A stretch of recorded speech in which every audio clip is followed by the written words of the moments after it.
उनमें उसके द्वारा किया गया साधना का जो परिणाम है वो मैटर करता है। दूसरा परिस्थिति सबकी नहीं हो सकती है।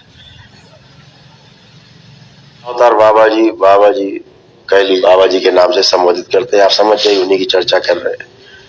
तो वो संभावनाएं नहीं हो सकती एक साथ, हो भी सकती है तो हम उनको नहीं जानते अभी, उसको जान के हम लोग करेंगे भी क्या, जिसका हमसे संबंध है। तो जन्मों जन्मों का दूसरा कि जब मैं कहता हूं कि जैसे बन गए हो वैसे बनाते भी जाओ। जिस स्तर पर हमारी समझदारी विकसित हो गई है, इस तरह की समझदारी अपने आसपास वाले लोगों में भी हम धीरता और वीरता पूर्वक ऐसा स्थिर करते जाए। तो वो जो परिस्थितियां हैं बाबा जी की थी, वो थोड़ा परिस्थितियां, जो प्रक्रिया है प्रकृति की स्थिति है, वो सबसे पहले जगत को ही भेदना होगा और फिर लंबी प्रक्रिया है, वो हजारों हजार साल की प्रक्रिया की उस महाकारण जगत के पार जाने की, ये जो है वो आगे बढ़ाते हैं। अपने ही अंश होते हैं। कभी बाबा हमारे में, कभी हम बाबा के गुरु रहे होंगे, कभी हमारे अंश रहे, कभी हम महाअवतार रहे होंगे, कभी महाअवतार हमारे गुरु है, कभी कोई किसी के गुरु। ये तो परंपराओं में चलता ही रहता है। ये बहुत सिंपल है, जीवन का खेल है, ये जीवन का गणित है। तो जीवन का जो खेल है वो कि जितना हम जान गए हैं उतना जराते जाए और लोगों में उतना अगल बगल माहौल वैसा बनाते जाए। तो गुरु को अपने मुक्त होने के लिए, गुरु का मतलब होता है जिसको हम केंद्र मान के चलते हैं। गुरु का अर्थ है जिसको हम केंद्र मान के चले, आइडियल मान के चलते हैं, के लिए आइडियल होता है। तो उस समय विशेष के गवाहक भी होता है। शिष्य क्या है, जो सीख ले रहा है, वो सीख रहा है, समझ रहा है गुरु से, वो शिष्य और क्या है, कल वही गुरु हो जाएगा। तो क्रम, लेकिन सामान्य रूप से वो नहीं है कि एक ही बार में कोई महाकारण जगत चला जाए। हजारों वर्ष, कभी लाखों वर्ष लोग और की यात्रा कहीं चल रही, लेकिन बैठे यहाँ घनीभूत यहाँ पर है, यहाँ इकट्ठा होकर दिख रहे हैं कहीं। इसीलिए हर आदमी अलग अलग लेकर दिखाई देता है, अलग अलग समझदारी दिखाई देती है, अलग अलग आयाम में होने के कारण। तो इसीलिए करते समय आदमी वही कनेक्ट हो जाता है सीधे जाके। तो ये संभव नहीं है कि एक ही बार में आदमी सूक्ष्म जगत, कारण जगत और महाकारण जगत क्रॉस कर जाए। पर ये तो अंश है, अंश तो रहते ही है सृष्टि में। जब आप लोग ध्यान साधना करते तब अंश ही तो आते हैं आप लोगों को साधना कराने के लिए, घुमाने के लिए, ले जाने के लिए आपको ले जाते हैं।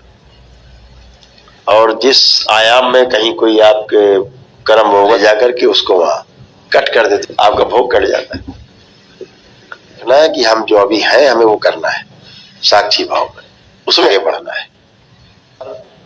महापुरुष जन्म लेता है दोबारा, आवश्यक नहीं कि वो जन्म ले, नहीं लेना चाहिए, फिर भी सृष्टि की नियम के अनुसार फिर जन्म लेता है।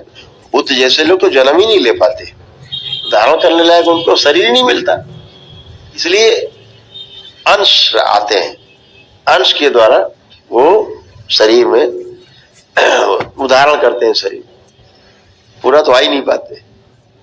लेकिन इसी प्रकार से मन जागृत होकर शरीर छोड़ते हैं, वो भी चाहते हैं नहीं लेंगे जन्म, नहीं लेते, होते किसी आयाम में, फिर जन्म लेते हैं तो उनका स्टेटस तो वही रहेगा जिस लेवल पहले उन्होंने शरीर छोड़ा है। हाँ।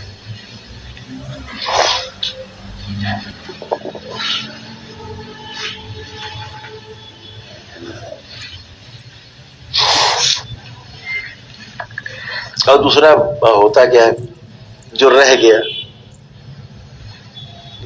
जिसका जन्म लेना होता है, अगर वर्तमान में जैसे गुरु भी होता है, शिष्य भी होता है, सब गुरु ने शरीर लिया है, समाधि ले ली, जागृत अवस्था में ले ली, तो जो शिष्य होता है तो उसका शरीर एक ही होता है, अलग होता नहीं, हृदय में धारण रहता है। तो वही इससे का ही शरीर उसकी मुक्ति का, उसके जो बचे हुए समय का वो काटने का, खोलने का रास्ता, उपाय बनता है, इसका कारण बनता है।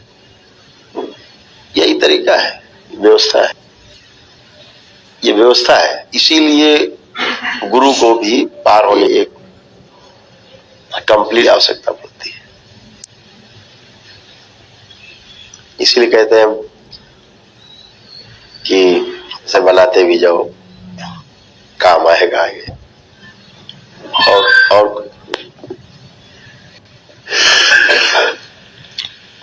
To his question, Guruji answered, it is not necessary that everyone or anybody can attain or transcend into the supremacy right after leaving the physical body. Guru vydá na tuto otázku, že není nezbytně nutné nebo není nezbytné, aby potom, co opustí své fyzické tělinu s podstatou. That specific event is a combination of different events that have happened in the lifetimes. To je vlastně vyvrcholení událost, to splynutí událostí, mnoha událostí, kombinací událostí, které se staly v celé řadě